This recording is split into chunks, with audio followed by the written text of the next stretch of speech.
Today I'm teaching you how to take photos from your phone and make them into Polaroids. All you need is this portable photo printer. You can get it on Amazon. You also need film and your phone. First, find your perfect photo you want to print, and once you do, turn your brightness all the way up on your phone. This helps your photo come out really good. Open the bottom of the printer and insert your film, and then turn it back over and open the printer like so. Then you take out the white piece in the center. This is where your phone will stand. These grips help your phone stay in place, and make sure you line up the photo into the square perfectly. You then press this button to take a picture of your phone, and then roll out the Polaroid. To get your Polaroid to develop better, leave it upside down so it doesn't get exposed to light. Now your photo on your phone is a cute Polaroid. Hey guys, it's Julia, and here's a really fun exercise you can do when you have art block. For the supplies, you'll need paper, markers, and a pen. Before you start, choose your color scheme. I chose pink, a sunny yellow, and a gray. Start by coloring in random shapes with the markers. And they don't have to be easily distinguishable shapes. They can be any shape. Keep repeating that until you're happy with how many you have. We're going to fill these shapes in with the pen, but since there's a lot of ways you can do that, let's look at the options.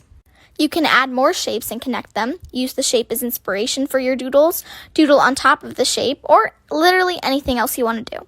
I'm just going to doodle on top of the shapes, and I'm going for a botanical theme, so for this one, since it was a long shape, I drew a vine. For this one, I think I'm going to draw a flower. Keep doing that until you're happy with how it looks. I hate some of these, but I also like some of these. But the point of the exercise is to just get your mind and your hand warmed up for drawing and hopefully get you out of art block. So I hope this was helpful. Bye guys!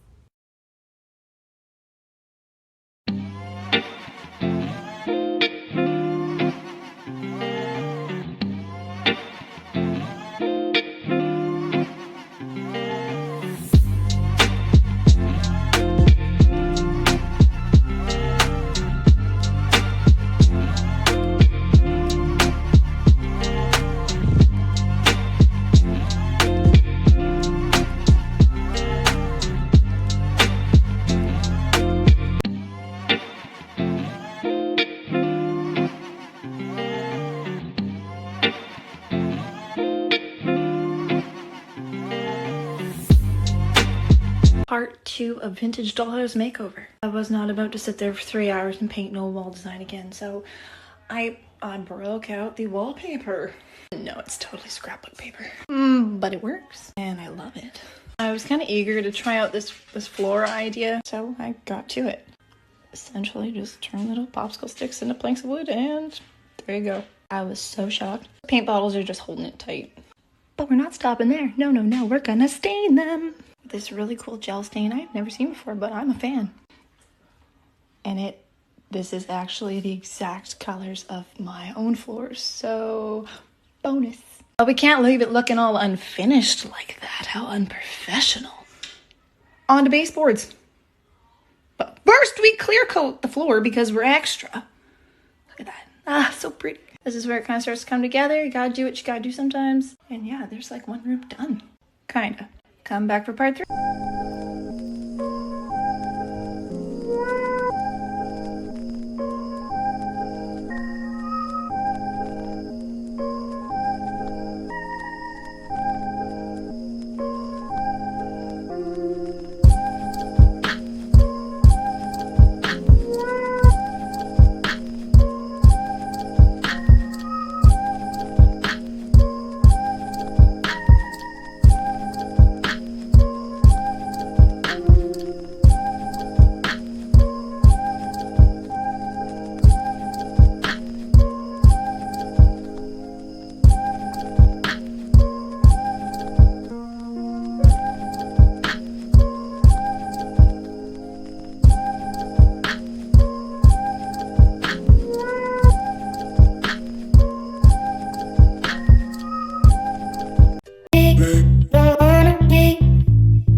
are just joining us today, this is where we left off on the Loki look. So today we are going to move on to the second part. We are starting with this beautiful chainmail, and we are also adding a circle skirt made of this green bedsheet.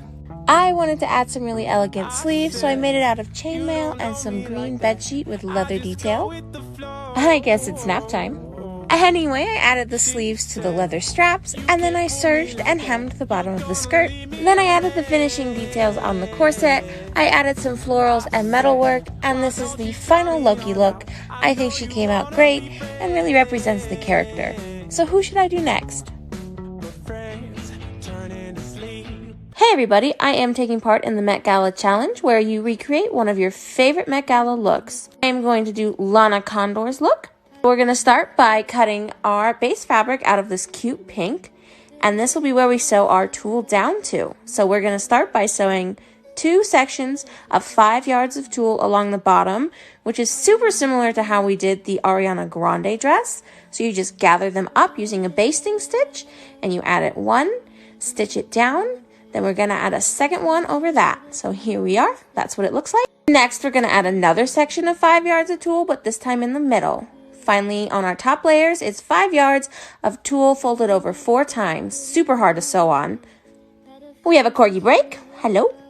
Now that the skirt is finished, we're going to move on to the tops. I didn't think I'd have time for it, but here we go. So we're going to add tulle, gather it at the bottom, sew it all down, and this is what it looks like. Come back for part 2. Bye. Alright, not going to mess this up. This is day 2 of making Lana Condor's Met Gala look for the Met Gala Challenge. Yesterday we finished with this, so today we're going to work on the train and the sleeves. We're going to cut our 108-inch tulle into 2-yard sections. Now we're going to sew these all together. This is only the longest part of the train, so. And then we gather.